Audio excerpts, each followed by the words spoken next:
Hello, am I audible?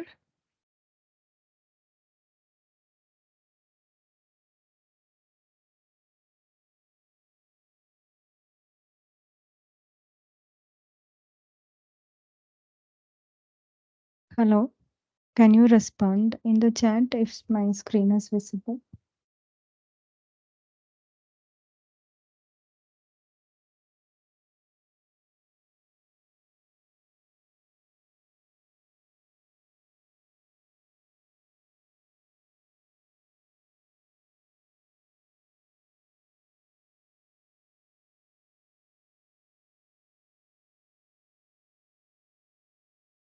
Okay, thank you. Maybe I will start in another 1 or 2 minutes.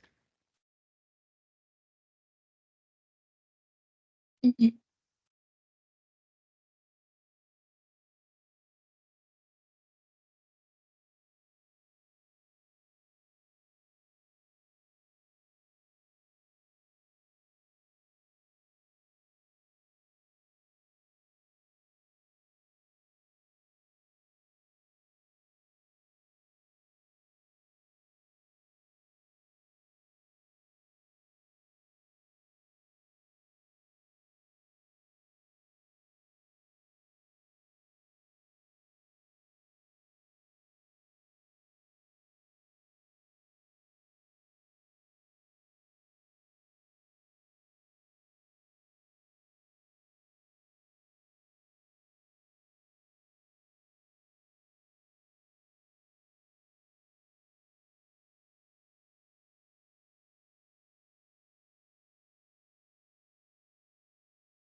So let's get started. So my name is Ranjita. I'm a PhD scholar from Department of Computer Science, IIT Hyderabad. Welcome you to the fifth interactive session on operating system fundamentals. So in the fifth week, the major topics that was covered was on threads and the scheduling algorithm. So we'll just go through the slides one by one, quickly summarize, and then go to the problem solving session. In case if you have any doubt, you can unmute yourself and ask, or you can put it in the chat as well.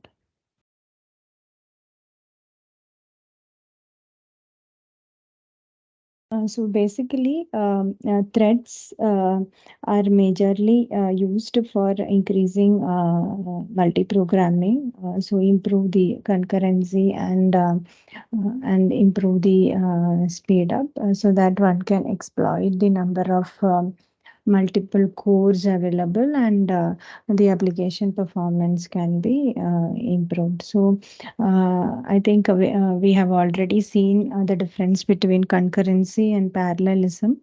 So in concurrency, it is typically that we can have multiple processes or task running, and then it could be on even on a single core machine also. We can have concurrent execution of multiple tasks task by sharing the CPU. So by concurrency, we mean that all of these tasks makes progress as the time progress. So it's not like after task one complete, task two get to start.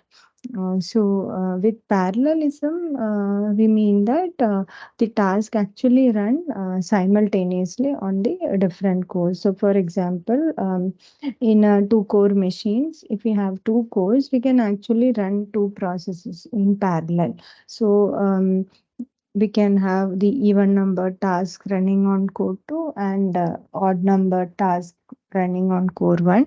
So the ones on core 1 and core 2 are running parallelly, but the ones running on a particular core is like concurrent execution. So there is this um, Amdahl's law that provides a theoretical limit on the speed up that we can achieve by increasing the number of cores. So, in every application, there will be certain parts of the application that can be parallelized, that can be run simultaneously on the different cores. But there will be certain parts of the code that has to be run sequentially. Certain instructions that use the value computed in the previous step and all that, such instructions have to be done in a serial manner. But there are parts of code that can be run in parallel as well. So with this, Amdal came up with this law which tells us the maximum speed up that one can achieve given the portion of serial code in an application and the number of cores. For example, the formula is speed up is always less than or equal to 1 by s plus 1, 1 minus s by n, if where n is the number of processing cores. So, for example, here we are seeing that an application have 75% parallel and 25% serial code. So now let's see how much improvement we get if we increase the number of cores from 1 to 2. For example, the formula is we can see that the formula is 1 by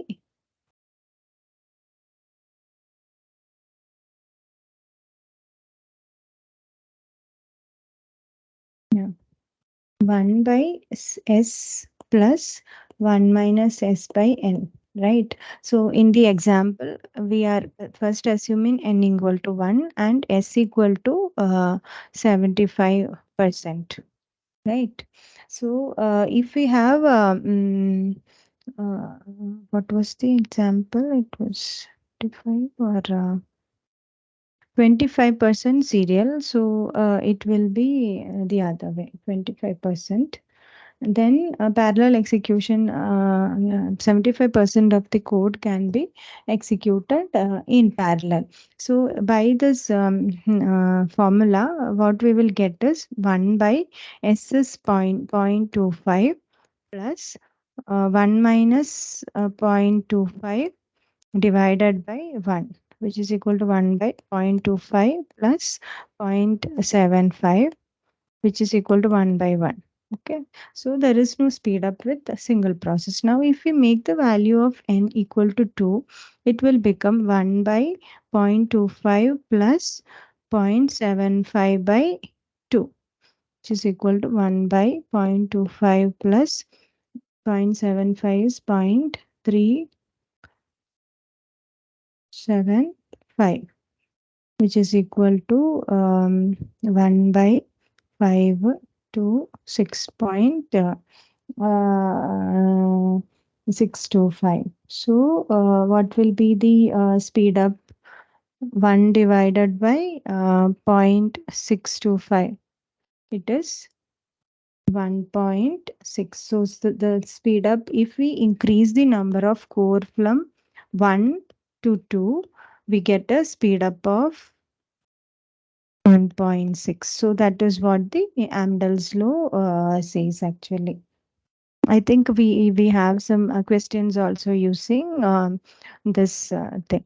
So if we tell that if we increase the number of like n to a very large number, or as it approaches infinity, then the speed up will approaches 1 by s, and serial portion of an application has a disproportionate effect on performance gained thus. So even though we keep increasing the number of cores beyond a limit also, the amount of serial part of the program actually restricts the speed up that one can achieve. Okay, so this is a graph in the ideal case. As we increase the number of cores, the speed up also should increase, but as the serial part of the code is always not zero, we always it doesn't increase as expected. Any doubts?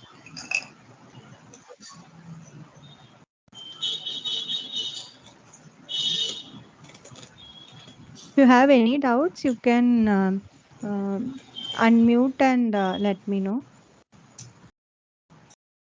Now, what was discussed is like type of parallelism. One is data parallelism, and the other is task parallelism. So, in case of data parallelism, what we do is, if, for example, we have a large array, if we have a array of size 100,000, and we want to compute the sum of all elements. So in such a case, in case of data parallelism, what we can do is we can, if we have two cores, we can split the array to two. Array 0 to 500, and then we can split it to 501 to 999. Okay. And then we can do this in parallel. Okay. So this is what is data parallelism. So what we are doing is we are splitting the data to small chunks and giving it for processing to each of the cores. So these cores will work on those data in parallel. Whereas in task parallelism, the data that the different cores execute will be the same. But what we do is we split the application into multiple smaller tasks, and we assign each task to one core. So for example, if we have the example of the word processor itself, if we take one task is to do the spell check, other is to take the input that we are typing, the other is to take care of the output, the other is to take care of the formatting, all these things. So if we split the application to n task, then in task parallelism we try to execute these tasks in parallel. It's not the we are here we are not splitting the data to smaller chunks, and we're not working on the data in parallel. Whereas in task parallelism, we split the whole application to multiple tasks, and then we execute the tasks in parallel. So that's about. Then another concept that was covered with respect to threads is the user level thread and kernel level thread. So in typically support for threads are provided at the user level and the kernel level. All the operating system supports this. So at the user space, we will have a couple of user threads running, and in the kernel space, we will have some of the kernel space threads running. So we actually need to map the user level threads to kernel level threads whenever there is any system call that is happening. So there are three different ways in which this mapping is done. One is many to one mapping, the other is one to one mapping, and the other is many to many mapping. So in case of so we have three different types of mapping. One many to one, then one to one, and many to many. So in case of many to one, we will have multiple user level threads running, and all of these maps to one kernel level thread. So that this is how the many to one mapping happens. So here the difficulty with this, and suppose this particular user thread is running on the kernel, and and if it goes into a blocking state, then rest of all these threads also gets into a blocking state. So that is one disadvantage with the many to one mapping. Another this one is one to one mapping. So we will have for each user level thread, we will have a level thread also running. Okay, and in many to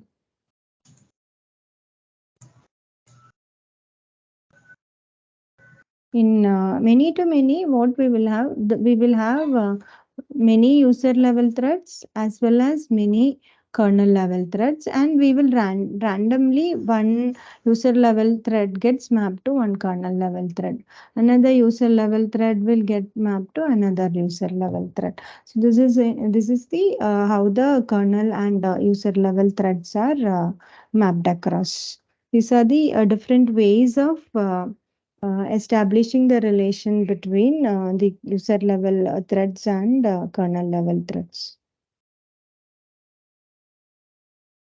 Then, in general, for applications to create these threads, to have multi-programming, there is something called thread libraries. We normally use thread libraries using which we create or we terminate the threads, etc. So, one of the most common thread library that is used in Linux is the POSIX threads. Okay, so this POSIX, it's a standard. So in the standard, it just gives the specification of how the API for the thread creation should be, but it does not give how the implementation.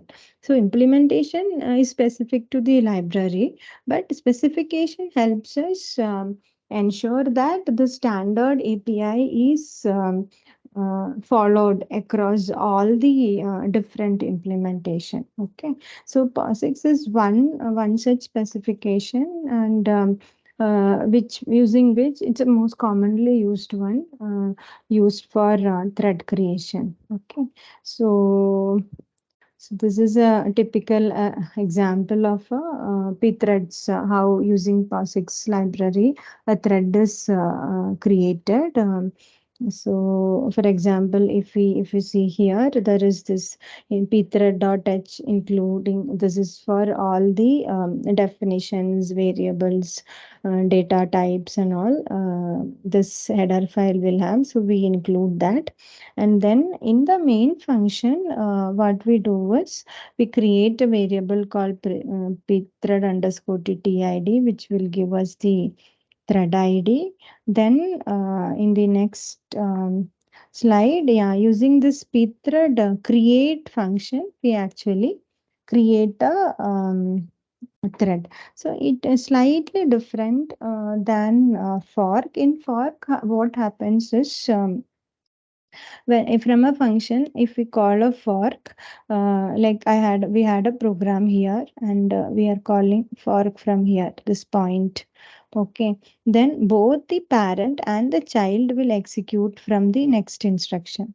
Okay, unless we use a explicit exec call, okay, to override the address space. Whereas in threads, what happens is when we call this pthread create,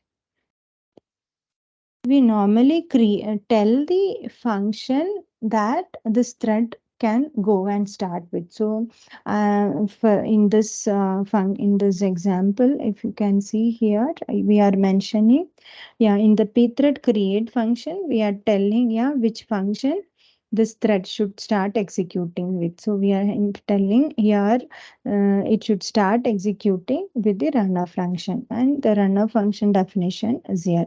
So we will have a so when we do a pthread create, a thread will be created and it will start running from this function. Okay, and after that we can see we are waiting for the thread to complete using the pthread join command. And here after performing all the necessary operation, we have a pthread exit. And after that we are from the main we are printing the sum. So because threads share the data and the code segment, this sum which is in the, it's a global variable, right? So this will be available in the data segment. So because of that, though the thread does this summing and all inside this runner program, from the main also we are able to access that and print it. There is no what to say inter-process communication or shared memory required here, because threads share the data segment. We can directly print the values that are available as global variables. Okay, so pthread join is used to wait. Then there are certain issues with uh, threads because in the when compared with the fork and exec semantics, because in fork whatever we create is a new process, but in case of threads, the we have one process, and within that process we are having multiple thread. So when a signal comes, how to handle that? Then then within the process, within a thread, if one of the thread execute a fork or an exit, how to go about with that? Should all the threads have the fork done, or only the thread that executed the fork should duplicate itself? Then in case of thread cancellation, how that has to be dealt? So these are certain aspects that have to be looked into with respect to thread. So semantics of fork and exec, one of the thing that is being done is when a fork is executed, when a from within a thread, when a fork is executed, in Unix, there are two different types of fork. One is fork and the other is vfork. So what it does is this call will create create for all threads. Whereas with vfork, it will create only for this particular thread. Okay, that is one thing. And with respect to exec, if any thread calls an exec, all threads will execute that, because with exec we override the code segment, right? Since threads share the code segment, all of the threads will move to start executing that new program or that. Then similarly with signal handling also, when a signal is obtained from the operating system, where should the signal be delivered to in a multi-threaded environment? So like one can, so these are the potential possibilities. One is to deliver the signal to the thread to which that signal applies, or another is to give it to every thread, or another is to have a specific thread explicitly that will handle the signals, etc. And the another aspect is with respect to the thread cancellation. Okay. So, with respect to thread cancellation, there are two different ways in which the threads can be exited or cancelled. One is called as asynchronous cancellation, and the other is deferred cancellation. So, in case of asynchronous cancellation, whenever an asynchronous cancel happens, the thread will be exited immediately. Okay. Whereas in case of deferred cancellation, it allows the target thread to periodically check and then take the decision whether to cancel itself or not. So the difficulty when we are canceling the threads are majorly because if it is in case of threads, because there will be data sharing between these threads in general. That's how it will be. There will be a lot of data that are actually shared across between these threads. So when a cancellation comes, and if the thread is in the middle of some data update, that can cause some kind of inconsistencies with respect to the data. So we need to decide whether to, in case of deferred cancellation, so the thread can actually have certain points like cancellation points wherein it will, and those points will be comparatively safe points for the thread to get cancelled or exit. So case of deferred cancellation, the thread will periodically check whenever this cancellation point comes in the code. It will go and check whether there is any cancellation request or not. In that case, the thread will get cancelled. Whereas with asynchronous cancellation, we have this issue of getting inconsistent data if the thread is cancelled when it is in the middle of some updates. So with pthread, this is the function that we use for thread cancellation, pthread underscore cancel. And yeah, so these are the different cancellation modes supported. That is, for example, if for a thread, if the mode is off, it implies that this cannot be cancelled. If it is deferred and the state is enabled, it implies that the thread goes for deferred cancellation. If the mode is asynchronous and enabled, then it means that the thread can be abruptly cancelled. Okay. So yeah, so this is about the what I just mentioned about the cancellation point. Then another aspect with respect to threads is when we have this. I'm audible, right?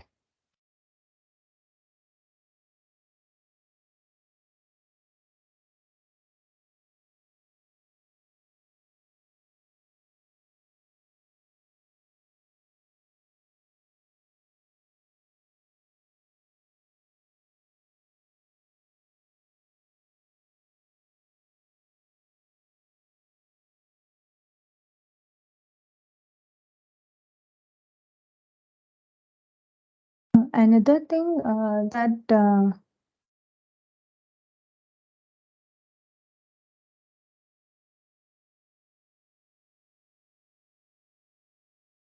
oh, okay, let me see.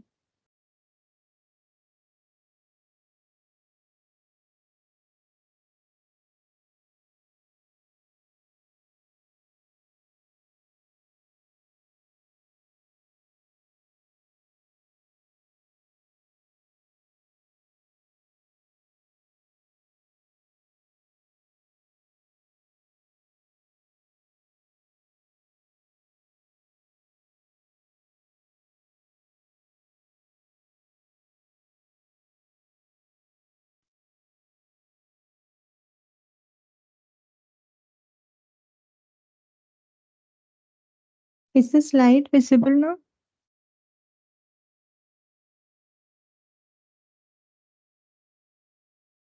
Yes, madam, but you have to maximize it. Oh, Hello? okay. Yeah. Better? Mm, yes, it's okay now. Right. Yeah, okay, thank you.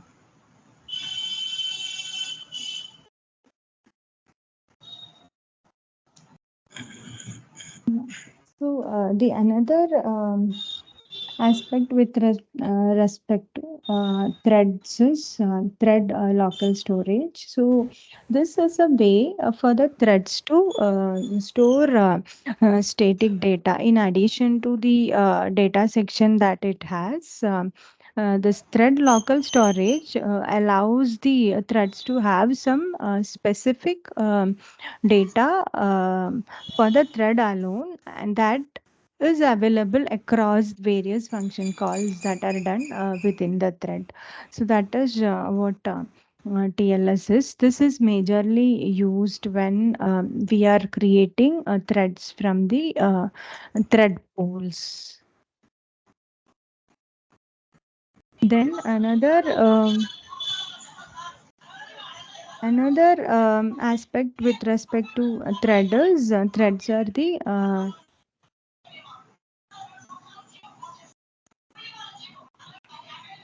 is with respect to threads is the about the scheduler activation. So in general, when we the screen is also visible, I hope. It will be. Yes, ma'am. It Yeah, is. yeah. Thank you, thank you. So, with respect to scheduler activation, what it majorly says is like there should be a communication between the user space and the kernel space for the threads to update. So, every the kernel normally so they share a small data structure that called as LWP, lightweight process, between the user thread and the kernel thread. So in general, how it happens is this LWP is typically looked by the application as a logical processor, and the number of user threads that it has is typically scheduled across this LWP. So in general, for an application, a set of LWP will be given, and then the user threads get scheduled to these LWPs, which internally gets assigned to kernel threads. And whenever if any blocking IO operation is executed, that particular LWP will be blocked. Then if there are additional LWPs available, the other user threads will be assigned to it. Otherwise, these user threads have to wait. So it's like a abstraction of the underlying processor on which the actual kernel threads will be assigned to.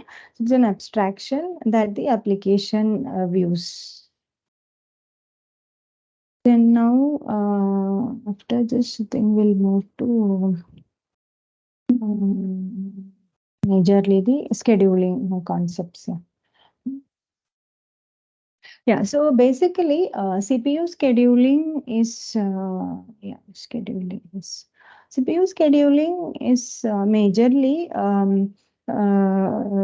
looks at how the various processes, or what to say, the various threads in the ready queue is scheduled, or I'll assign the CPU. Before I get into that, let's take revisit the old processor state that we have looked at in the earlier class. So typically we know that when a process is created, it will be in the new state. Then in the new, it will go to ready when it comes to the memory. Then from ready state, it goes to running state, right? And if it runs to completion, it goes to terminated. Otherwise, sometimes if an interrupt comes from running, it will go back to ready.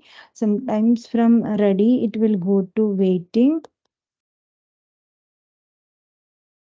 and then from waiting again it goes back to ready state. So typically when we say CPU scheduling, scheduling is nothing but taking the process one by one from the ready queue and then assigning its CPU such that it goes to the running state. Okay, so we can assume it to be a queue. We can have P1, P2, P3, etc. And from this queue, one by one, the one it will select one of the process, assign the CPU to it, and then it will start running. So typically, CPU scheduling or the job of the scheduler is to choose a process choose a process from the ready queue and then assign CPU so that it goes to the it starts execution. And that's basically CPU scheduling. Okay, yeah, it's the scheduler who decides which process actually gets the CPU for execution. So then, yeah, that's typically explained in this. Yeah. So in general, all the processes that are there in the system are will have some CPU executions and some IO executions. So some processes will be CPU bound or and others some will be IO bound. By IO bound, we mean that it will have lot of IO operation to be done and very minimal CPU computation, whereas CPU bound processes will have lot of CPU computation but very minimal IO operation. So in general, the processes are a mix of CPU bound and IO bound. And what is meant by CPU burst is means the amount of time it spends in the CPU. IO burst is the amount of time it spends in the IO doing the input output operation. Okay, so typically there will be CPU burst followed by IO burst followed by CPU burst followed by IO burst. So when a process is in the CPU, CPU burst means that it is currently executing using the CPU. Okay, IO burst implies that the CPU is free, so another process can actually execute. When this process is that is when if we have one single processor, and we have two processes P1 and P2. So first P1, okay, P1 is having CPU burst. That means it is using the processor. Okay, CPU or running on the CPU. Now when P1 go to IO burst, CPU is ideally free, right? CPU is free. So what we do is we take P2 and assign it to CPU. So when P1 is in its IO burst, P2 will go to CPU burst, or we allot CPU to P2. Okay, so this is how in general the scheduler works. So this is an IO burst implies it goes to the waiting state, so waiting for the IO to get done. So this guy, so during that time, P2 will go to running state when P1 go to waiting state. So something on that line. Yeah, so this is just a histogram that shows the CPU burst time. So in general, it is yeah, initial period. The this is the frequency number of processes and this burst duration, which says that this short CPU burst, right? This one, there are lot of processes which have short CPU burst, and as you can see, these are large CPU burst. Like compute bound processes are much lesser than the IO bound processes. So CPU scheduler is what I was mentioning. So the main job of the CPU scheduler is to allot assign the CPU to some process. That is, whenever the CPU becomes idle, we must select one of the processes in the ready queue to be executed, and this selection process is done by the CPU scheduler. Okay, so CPU scheduling decision may take place when a process. So there are four scenarios when CPU scheduling decision comes. One is when a process goes from running state to waiting state. The other is when a process goes from running state to ready, then waiting to ready, and when the process terminate. That is like as we have here ready, and we have running. If it runs to completion,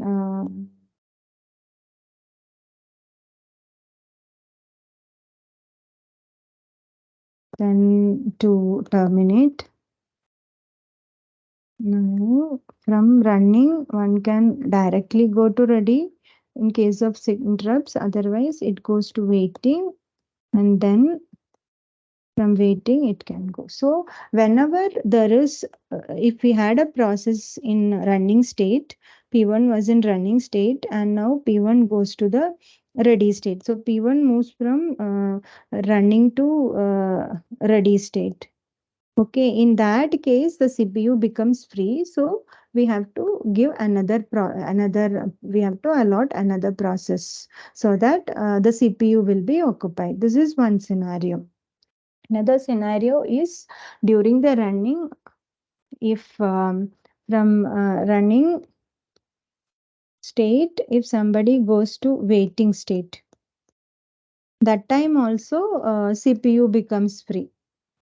CPU becomes free. So we have to assign a new process. New process. That time also the scheduler comes into picture.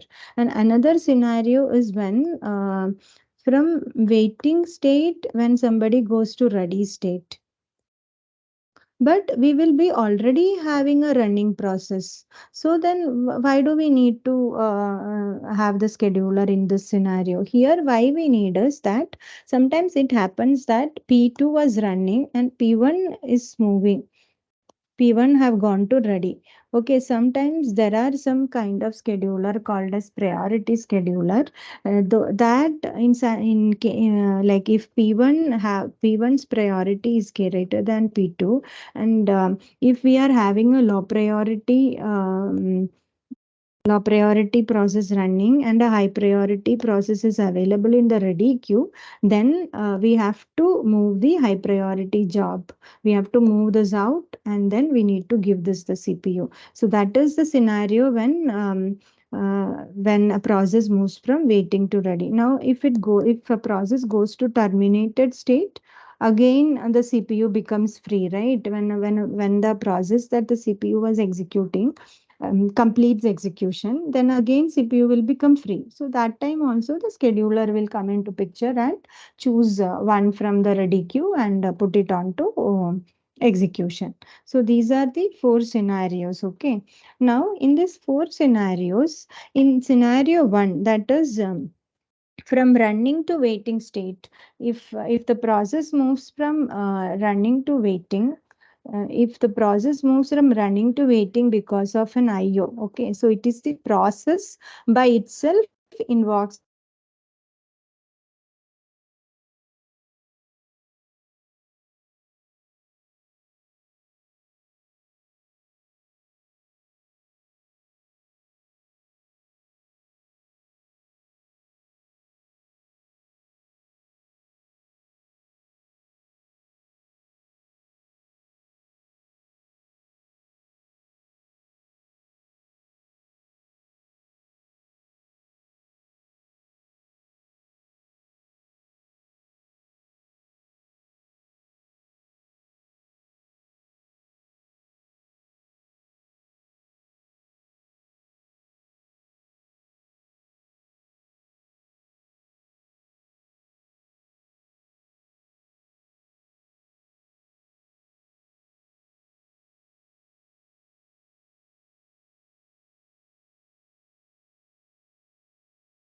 Okay, so it's visible, right? I think I lost the connection in between.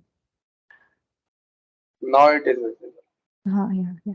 So this is one scenario, like when we have to in we don't have a choice other than to schedule. That is when it moves from ready to waiting. Okay, the process by itself. Now, if the executing process terminates, also we have to schedule. Okay, the other choice, like somebody coming from waiting to ready, uh, that is like optional. We can. Like we can always have the decision that okay, let the process who is running continue to run, and we'll schedule P1 later. That is always possible, but these two scenarios, like when a process move from ready to waiting, sorry, running to waiting and running to terminate, we always have to schedule a new process. Okay, so this is a scenario when we are not doing any preemptive scheduling. This is a scenario of non-preemptive scheduling. That is, once the CPU has been allocated to a process, the process will keep the CPU with it. Uh, un- until it releases the CPU. Until the process releases the CPU, the scheduler will not allocate a new process. Okay, so that's a highlight. The process itself have to release the CPU. And when the process releases the CPU, then the scheduler will come into picture and it will schedule a new process. That is the case of non-preemptive scheduling. There are the other cases like preemptive scheduling. In case of preemptive scheduling, we don't wait for the process to release the CPU. There will be certain criteria based on which the scheduler will intervene and take away the CPU. Okay, so for example, priority scheduling and all, the CPU will be given based on the priority of the processes. So if a high priority process comes into the ready queue, then the low priority process that is running, that will be moved out of the CPU, and the high priority process will be given the CPU. So that is preemptive. Though the process is running, the process didn't release the CPU. Scheduler is taking away the CPU and giving to a high priority task. So that is one example of a preemptive scheduling. Yeah, so it's typically virtually all the modern operating systems goes for preemptive scheduling. So in case of preemptive scheduling, there are certain challenges. For example, since the process is not by itself releasing the CPU, it could be that when we are trying to preempt or take over the CPU, the process could be in the middle of some updations, that of some updation, and that is shared across between multiple threads. So there is always this possibility of inconsistent state of data. That is always possible, but still, with preemptive scheduling, the throughput and the performance of the system will be better. So because of which all the operating system goes for preemptive scheduling. And now, when we are moving a process out of the running state and moving another process from ready to running state, there is something called context switching happening. Okay, so we are moving away from the context of process one, and we are coming to the context of process 2. In this example, for example, if you see here, we have P0 executing. Now, if we want to schedule another process, what has to happen is first we have to save the PCB process control block information of P0. Then we have to restore the state of the currently scheduled process. Like in this case, it is process one. So we have to restore the state of process one, and then we give CPU to that process. So then P1 starts executing. So this whole process of switching from one saving the PCB of the existing process and restoring the PCB of the newly scheduled process is called as dispatching. Okay, or a module called dispatcher actually takes care of this. Dispatcher module gives control of the CPU to the process selected by the CPU scheduler. So scheduler decides from the ready queue who should get the CPU next. Okay, once scheduler decides who should get the CPU, dispatcher module takes off this control transfer. So this whole process of saving the PCB state and restoring the newly selected process PCB takes actually some amount of time, and this is called dispatch latency. Okay. Um, then the various criteria that one looks at when deciding the scheduling algorithm is the major aim for CPU scheduling is to have high CPU utilization. That is to use the CPU as much as possible. That is, keep the CPU as busy as possible. Okay. The other is high throughput. So we should have a scheduling algorithm that will schedule the processes such that we get high throughput in terms of the number of process executed per unit time. For example, in uh, if we have for a duration of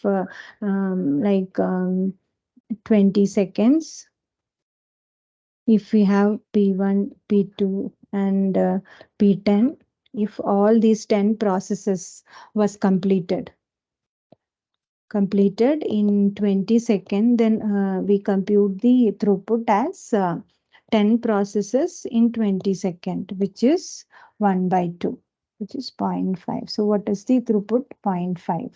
That is the number of processes per second, processes completed or executed per second is the throughput. Okay, try to maximize that also. These are kind of parameters that we look at when we have some scheduling algorithm. A number of processes that complete their execution per time unit, that is throughput. Turnaround time is the amount of time that it took to execute a particular process. So the time like from new, it will go to ready, it will go to running.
अभी भी connection problem हुआ है क्या?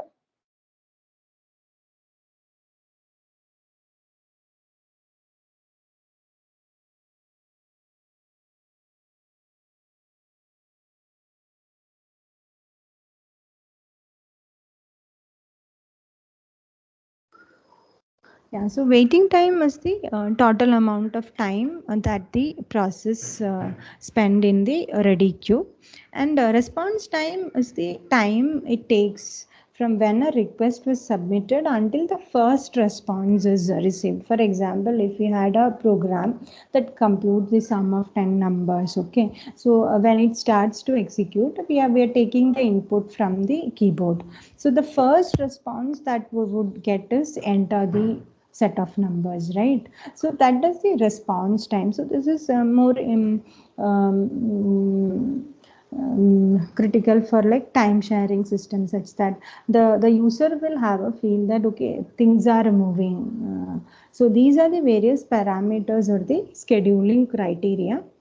Then we always want the CPU utilization to be higher, the throughput to be high, turnaround time, waiting time, and response time to be low. Okay, and couple of scheduling algorithms are that will be discussed as first come first serve algorithm, shortest job first, SJF, then round robin scheduling, priority scheduling, and multi-level queue scheduling.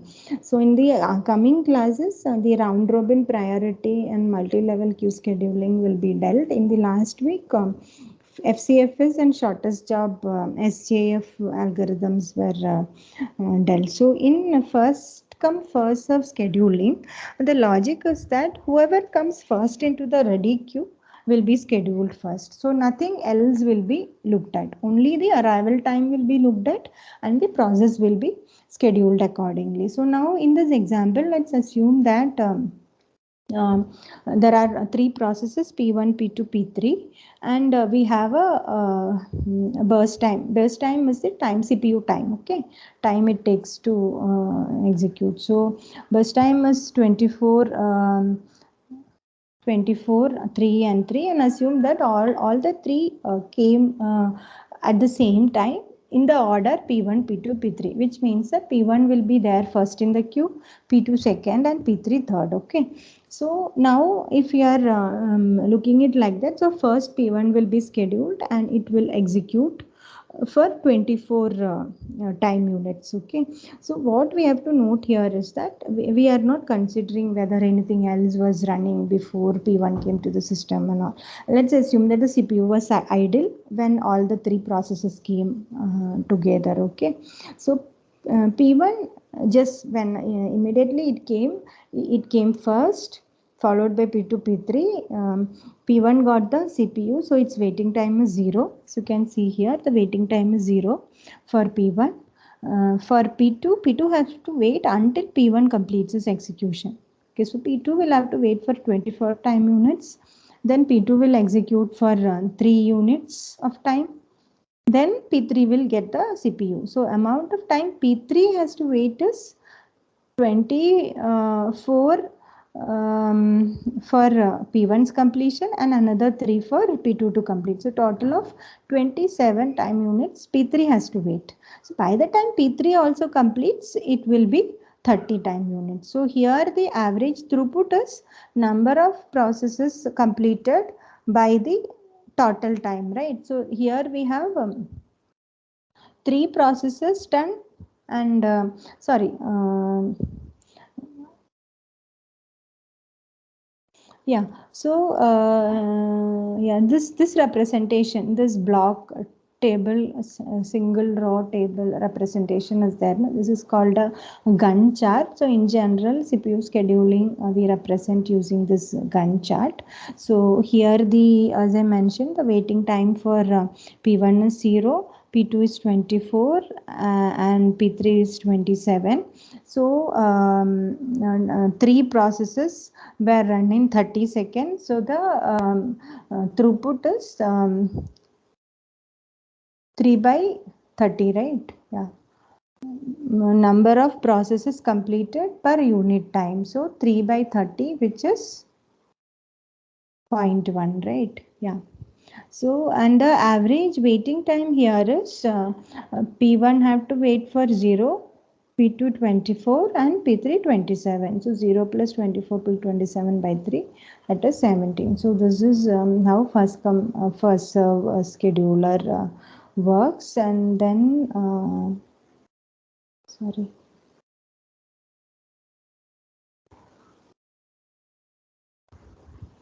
Now, in case of shortest job first, SJF scheduling works like the shortest job in the queue will be given the CPU first. Okay, so here with every process there will be length of the CPU burst associated. That is how much CPU time the process want. That parameter will be associated. Then whoever have the shortest time, whoever needs the shortest time will be given the CPU first. But here also it is a non-preemptive scheduling algorithm. So when the scheduler will check the ready queue of the processes available who is having the least burst time, and then that particular process will be given the CPU. Okay, so this is just, I think there are more to add to SJF. Probably in the next classes it will be taken. So with respect to SJF, one of the, it's considered to give the minimum average waiting time. So in general, whenever we design a new scheduling algorithm, the average waiting time, the best average waiting time is obtained with SJF. So we normally compare the new algorithm, how much is the average waiting time, and then compare it with the the new one. We've compute how much is the average for the new algorithm, and then we can use it for benchmarking. Okay, now suppose if we take the same set of process, okay, if it is going as SJF, so we have 24, 3 and 3. So we have 24, 3 and 3. So if we go for SJF, this is we will first allot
Yeah, so in this case, if we see here for P1, we will have the waiting time of 0.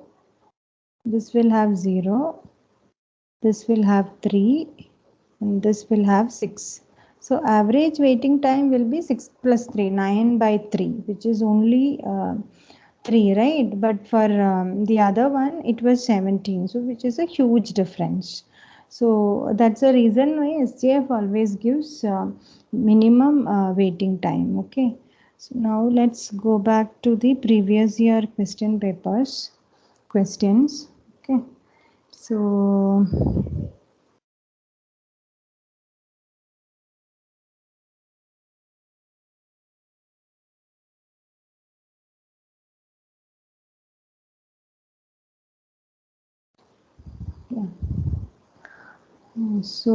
yeah. So the first question is a program has 80% parallel code.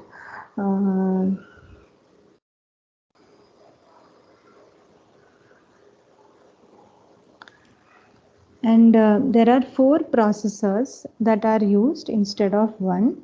Then what is the speed up obtained, right? So can somebody tell me the answer? What is the speed up obtained here? For a 80% parallel code, if an application or a program has 80% code as parallel, the amount of code that is serial is 20%, right? So by Amdahl's law, we have the speed up is 1 by s plus 1 minus s by n. So the speed up will be 1 by s plus 1 minus s by n. So if we have 80% parallel code, S is the amount of serial code. So it will be 1 by 0.2 plus 1 minus S will be 0.8 by 4.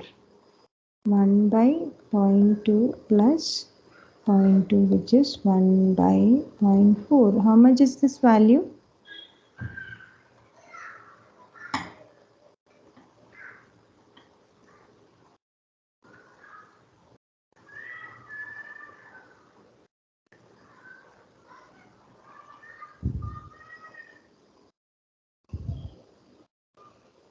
Which is 2.5, right? But the answer options given are 2, 2.75, 3, and none of the other option. So the answer for this question is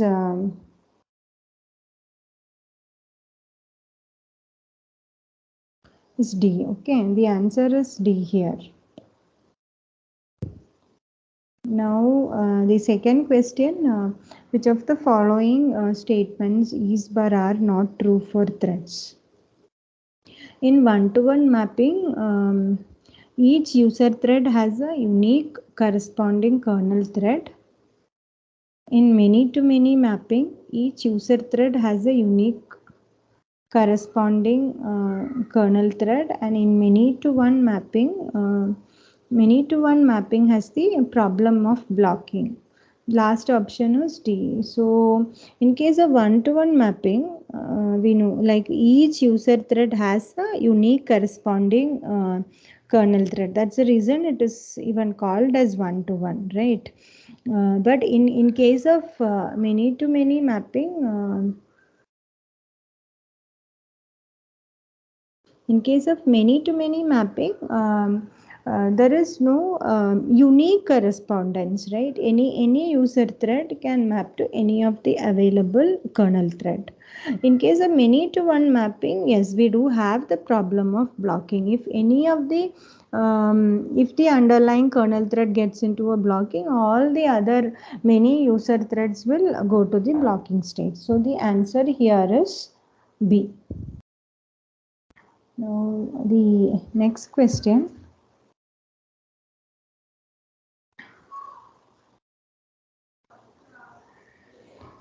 In case of the degree of concurrency in threads can be arranged in the manner. Can somebody type in the answers if you know in the chat?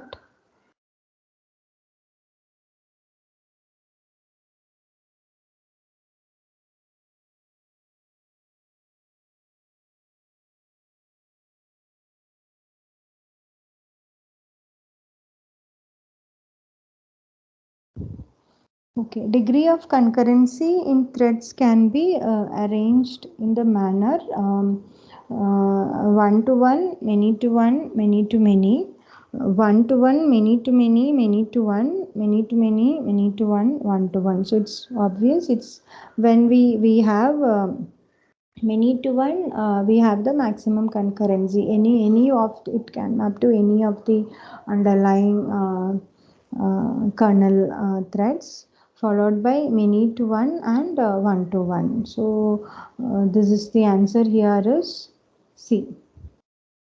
And in the next question is again a problem. So a program has 60% serial code. If 4 processors are used instead of 1, the speed up is. So again 60% of serial code, right? So it is 1 by 0.6 plus 1 minus 0.6 by 4, which is 1 by 0.6 plus 0.4.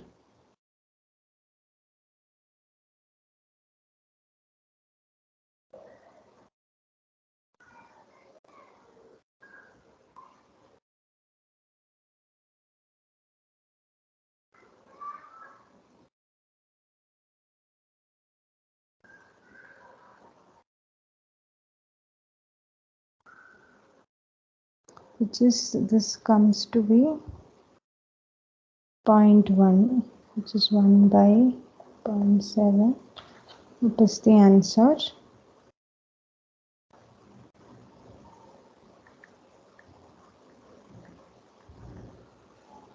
Yeah, so this comes to be 1.42. So the answer here is 1.4. So speed up is less than or equal to 1.42. So 1.4 is the nearest answer here. So in this question, the answer is B. Okay. It's just the direct application of the Amdahl's law, that equation that is discussed. So now the next question, which of the following is not true? Like asynchronous cancellation terminates the target thread immediately. Asynchronous thread cancellation always frees system-wide resource that is needed by others. Deferred cancellation occurs only after the flag checking by the target thread. So asynchronous cancellation terminates the target thread immediately. Yes, so that's what asynchronous cancellation is. It will abruptly cancel the thread. Okay, it will directly, whenever the signal comes, the thread would be cancelled. So it will terminate the target thread immediately. Asynchronous thread cancellation always frees system-wide resource that is needed by others. This is it doesn't always happen. So sometimes the what happens, the threads will share certain resources that are shared across other threads also. So it doesn't mean that the moment we cancel the thread, it will release all the resources associated with it. Okay, so certain resources is which it's being shared with other threads, it will not be releasing. So B is not true. Then C, deferred cancellation occurs only after the flag checking by the target thread. Yes. So deferred cancellation is that the thread can prolong or what to say, keep the cancellation for a later point until the thread reaches some safe state. So so there is this periodic checking done by the thread of whether there is any cancellation signal or not, and only during that time the deferred threads will go for cancellation. So C is true. So the answer which is false is B. Now, for the following set of processes scheduled using FCFS policy, determine the throughput. So, to determine the throughput, we need to find the total time it took to complete all these processes. So, and then we have 4 processes. So, total time by 4 will be the 4 by total time will be the throughput. So we have to find the total time. So let's draw the Gantt chart for it. So we are assuming that all of these processes have arrived at the same time. So P1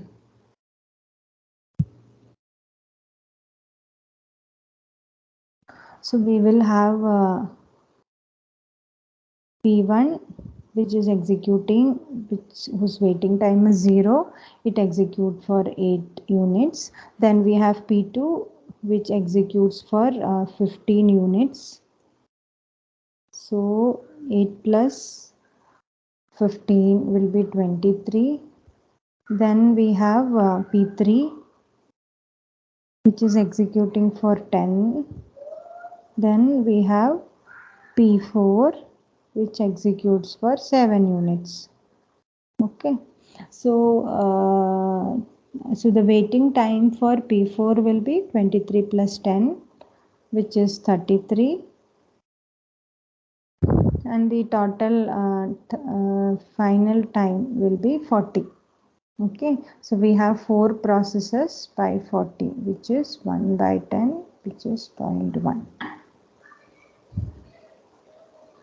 Yeah, so here the what is we are throughput is what is asked. So the throughput here is 0.1, which is A.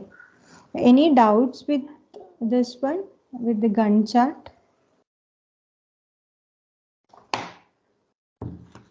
Madam, can you explain it one more, please, once more? So here we are assuming that these processes came in the order P1, P2, P3, P4 all together. Okay. Yes. Yeah. So how we draw the Gantt chart is, so P1 have a time of 8 burst, P2 have the burst of 15, and P3 have a burst of 10, and P4 has a burst of 7. So in case of first come first serve, it is always in the order in which the process comes, right? So we always execute the processes in the order in which they comes. So first P1 will be executed, followed by P2, followed by P3, followed by P4. So P1, P1, P2, P3, P4. Now we have to find the time. Okay. So the starting time we are taking as 0. So immediately these three processes come into the system in the order P1, P2, P3, P4. P1 will be scheduled. Okay. So the waiting time for P1 is 0 here. P1 is going for immediate scheduling and it uses 8 time unit. Let's take it as for the temporarily milliseconds. Okay, it is not millisecond. Let's assume the burst is in millisecond. So P1 is executing for 8 millisecond and it will complete. Okay, so after P1 completes, P2 will start. So how much time P2 had to wait? They all came at when it was 0. When it was 0, all of them came. P1, P2, P3 and P4. But in this order, P1, P2, P3, P4. Okay. So P1 didn't have to wait because it was the first to come. It waited for 0 second and it got the CPU. It executed for 8 millisecond. Now once P1 is completed, since it is a first come first serve, next one to be scheduled will be P2. Okay. So how much time P2 waited in the ready queue? P2 had to wait for 8 time units until P1 was completed. Then P2 will start executing. It will execute for 15 millisecond. That is the burst time of P2. So it will take 15 millisecond to execute and complete. Okay. So after P2 completes, P3 will start. So how much time P3 had to wait totally? The time P1 took to execute plus the time P2 took to execute. So 23 millisecond P3 had to wait in the ready queue. After that P3 got the CPU. Now P3 will execute for 10 millisecond and it will complete. P4 will get the CPU once P1, P2 and P3 is completed. So the total time P4 had to wait was time it took for P1 to execute 8 millisecond, time it took for P2 to execute 15, time it took for P3 to execute 10. So total 33 millisecond P4 waited in the queue. Okay. That is the waiting time. So waiting time for P1 is 0, P2 is 8, P3 is 23, P4 is 33. Then P4 will execute for 7 millisecond and then the whole process, all the 4 will be completed. So by 40 millisecond, all the 4 processes will complete their execution. So we got it because we assumed that all of them arrived at the same time in this P order. Okay. Now if we assume that P4 came to the system when it was 30 millisecond time. Okay. If P4 came to the system at 30 millisecond time, the waiting time for P4 will be this total time it took is 33. but P4 came only when it was 30 millisecond. So the waiting time for P4 in that case would be 3 millisecond. Okay, so that we have to see and take. Here the assumption was all of them arrived when at time 0 in this order. This is first, this is second, third and fourth. Okay, is this clear now? Yes, ma'am. Then what is that 4 by 40 is number of That process is divided. the throughput. Yeah, throughput is number of process completed in a given unit of time. So we have 4 processes completed in 40 units. So throughput will be number of processes completed in a unit time, 4 by 40, which is 1 by 10, which is equal to 0.1. Okay.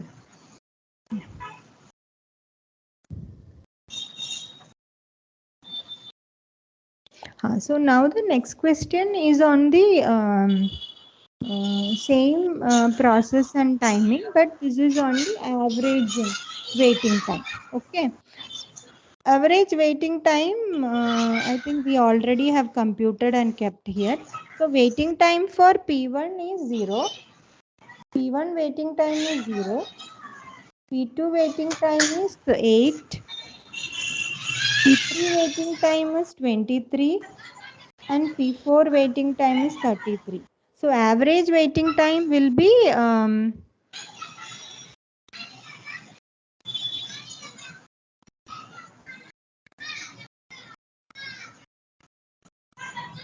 0 plus 8 plus 23 plus 33 divided by 4. That is waiting time of P1 plus waiting time of P2 plus waiting time of P1, P1, P2, P3 and P4.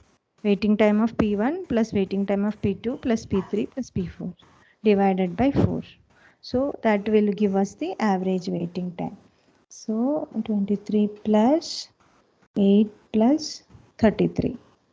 64 divided by 4, which is 64 by 4, 16. which is equal to 16. So the answer here is B. So this is how we compute the average waiting time. Any doubts here? Yeah, it's okay. It's clear, right? Okay. So now let's go to the next question. So next question is on again, which of the following is incorrect? So thread local storage becomes useful while using a thread pool. Then TLS allows, so that is true. It is in generally used when we use thread pools. So thread pools are normally used majorly with respect to web servers when we know that we have parallel users to be served, and we have to, instead of waiting for a request to come and spin off a thread to serve that user, sometimes applications already create and keeps certain n number of threads in a pool. So whenever a request comes, it just maps that request to the particular thread. So this whole thread creation time is saved there.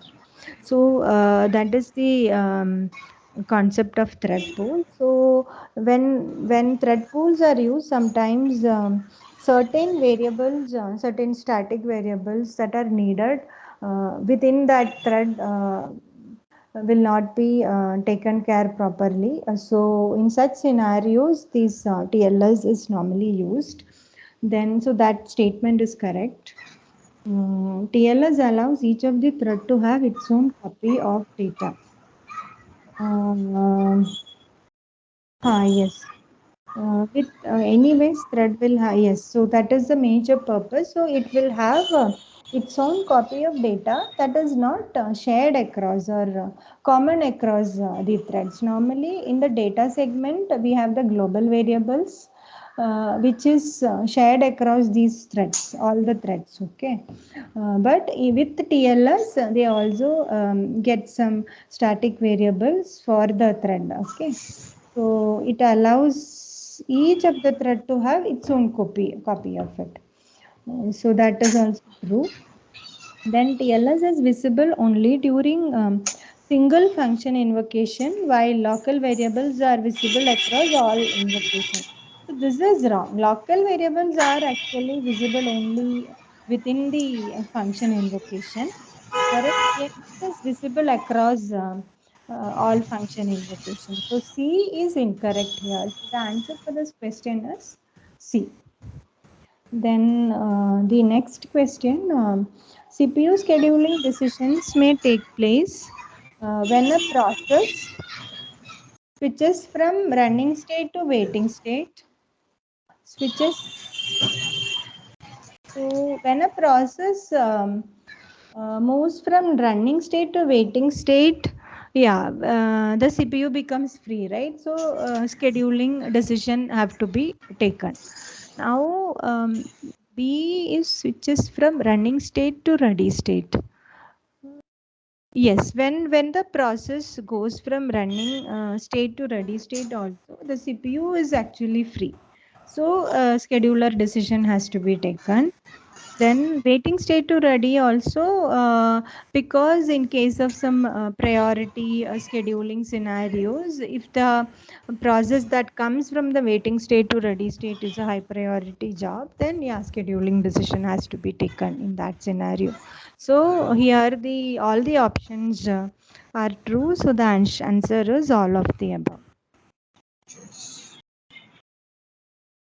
Now the next question, what scheduling algorithm allows processes that are logical runnable to be temporarily suspended? So which scheduling algorithm allows the process that is actually runnable, but we are suspending it and taking away the CPU temporarily?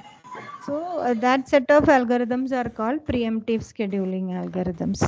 So in case of non-preemptive scheduling algorithm, we will not take away the CPU from a running process. Only when the process release the CPU, the scheduler will come into picture and take the scheduling decision. So that is with respect to non-preemptive. So first in, first out is a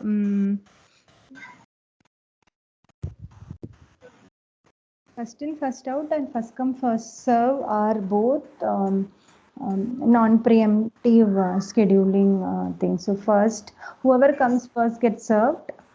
Same concept. FCFS and first in, first out is same similar algorithm. So they are non-preemptive. So only in case of preemptive scheduling, a running process will be temporarily suspended to give the CPU to some other process.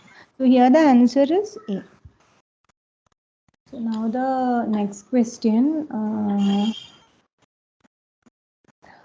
Dispatcher module gives control of the CPU to the process selected by the CPU scheduler.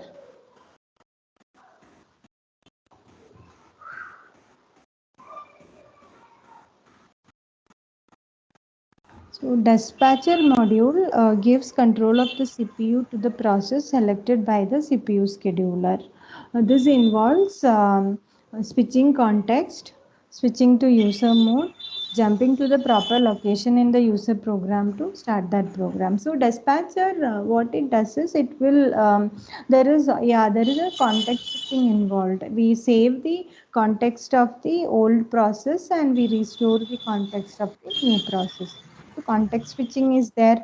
Then this dispatcher, this whole thing happens in the kernel mode. Now when the process has to start execution, it have to start in the user mode. So there is a switching from kernel mode to user mode involved. Then in addition to that, we have to go to the correct location of the newly selected process. from where we have to start the execution. So that is also true. So all of these are taken care by the dispatch module, and the answer here is D. Now the last question. Which of the following is incorrect about lightweight process? So each of the LWP is attached to the kernel thread. That is true. LWP appears as a virtual processor where process can schedule user thread to run. Yes, that is true. The attached kernel threads are scheduled by the OS to run on physical process. That is also true. So the answer here is none of the above. Okay, so with this, we complete the last year's questions. So now, if there are any other doubts, we can discuss that.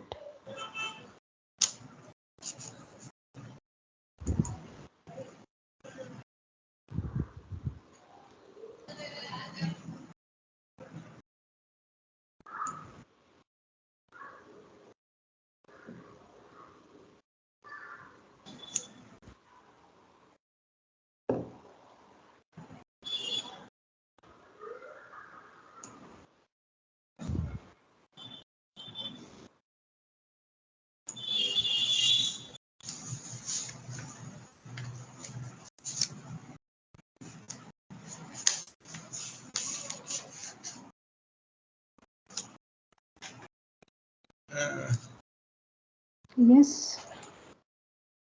Madam, can you explain any problem for determining the turnaround time and response time?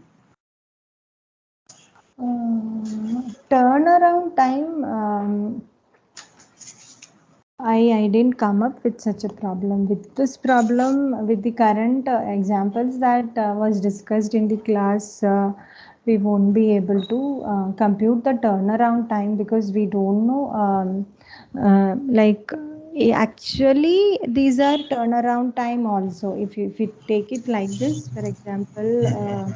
No, but tomorrow's assignment, it is there, a turnaround time, determine the turnaround time and response time. Okay. So in this scenario, see in this example, if we take that process P1's burst time is 8, which implies that it is completing the execution by using 8 unit of time.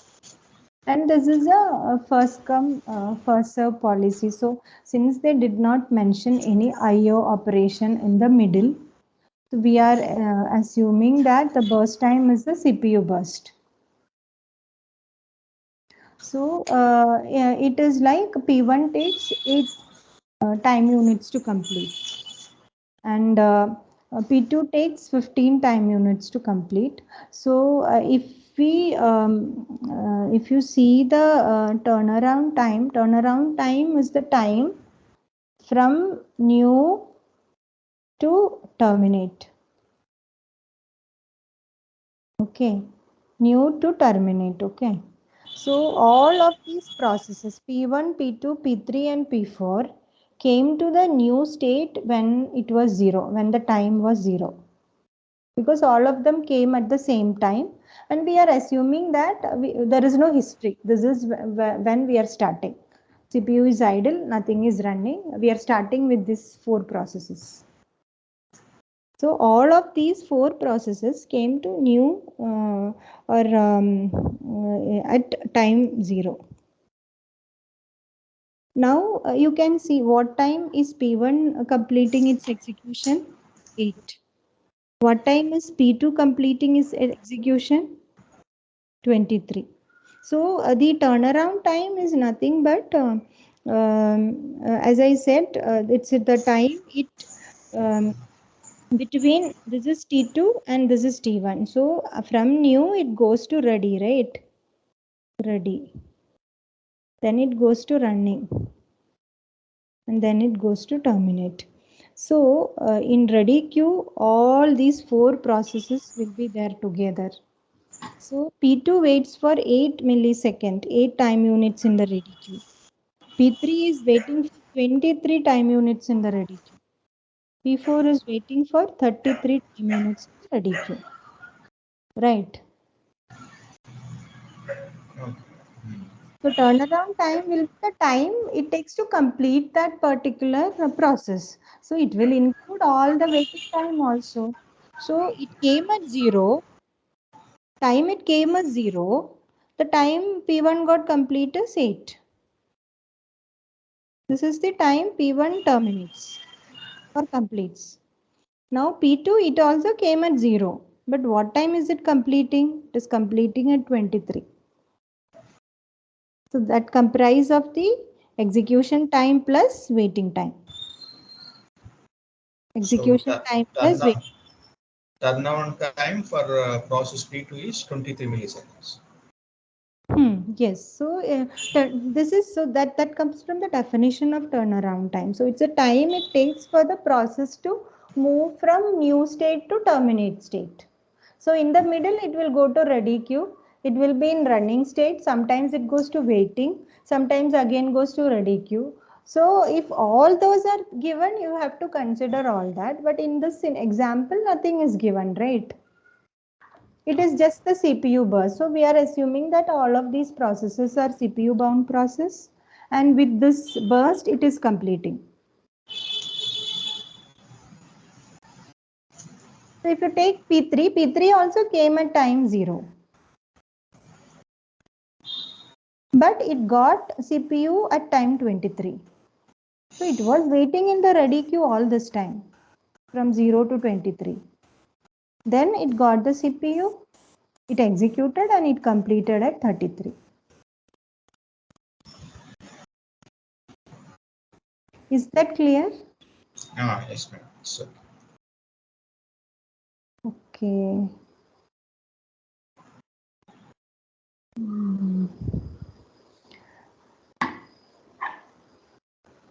Anything else? for the response time, how, madam? Response time from this information we won't be able to retrieve. So um, response time is the time. So time we get the first response from the process. So there is no IO here. They have given only the CPU burst.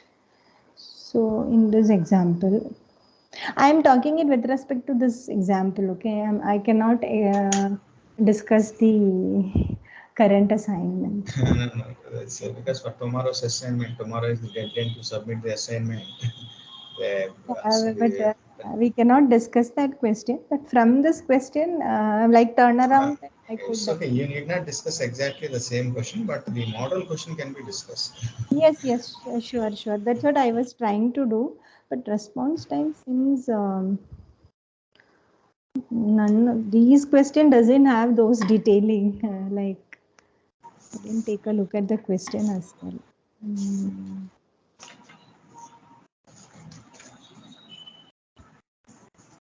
So in general, response time when we say, so it is there will be a CPU burst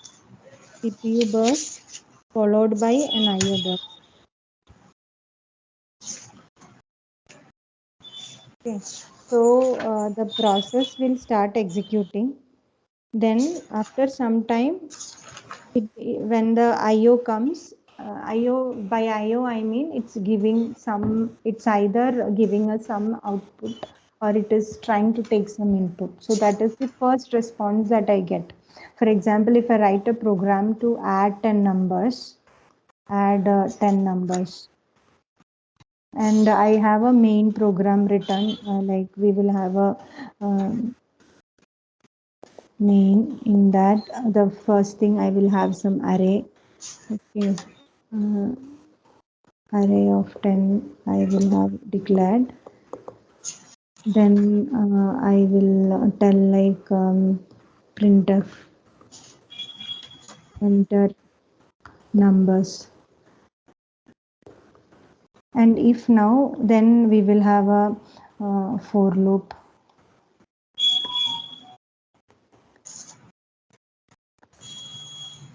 Then I'll have a enter number. Then I will have a scan of right PhD comma A of 0, A of I. This is how we take the input from the user. Okay. So when we tell response time, when we start executing this program, the first response that I get from this program is this printf, right? So this program executes a CPU burst, and then it goes for an IO burst.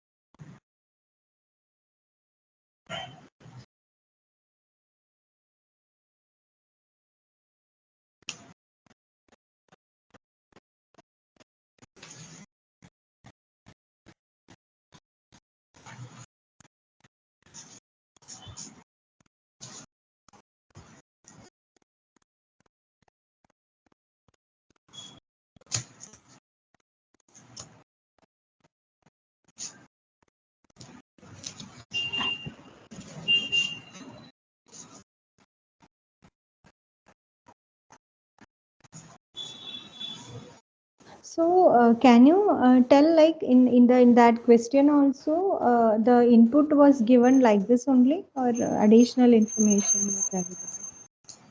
Where madam? In response time. No? Time question. So in the process are given, madam, P1, P2, P3 process and arrival time given, burst time given.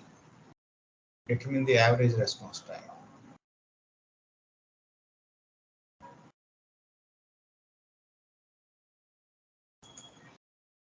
Okay. So then it should be like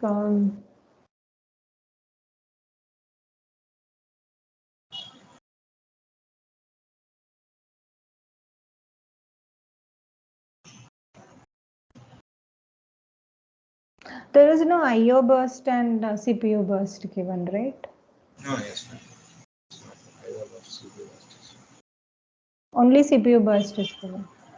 No, yes. Burst time, arrival time given. We are asked to determine the average response time.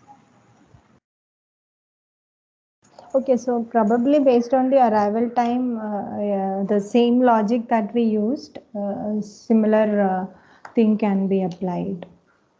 But probably here instead of every process arriving at 0, they might be arriving at different time.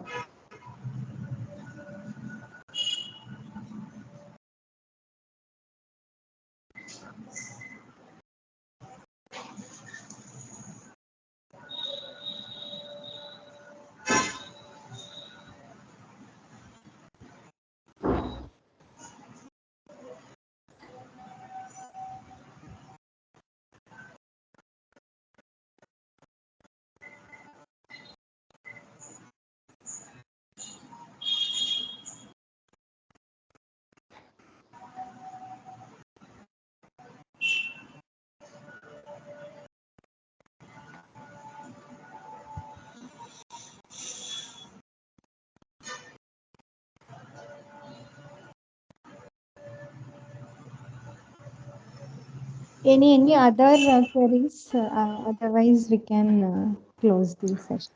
Yes, ma'am. You can close. Uh, Only two questions.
So thank you all for attending the session.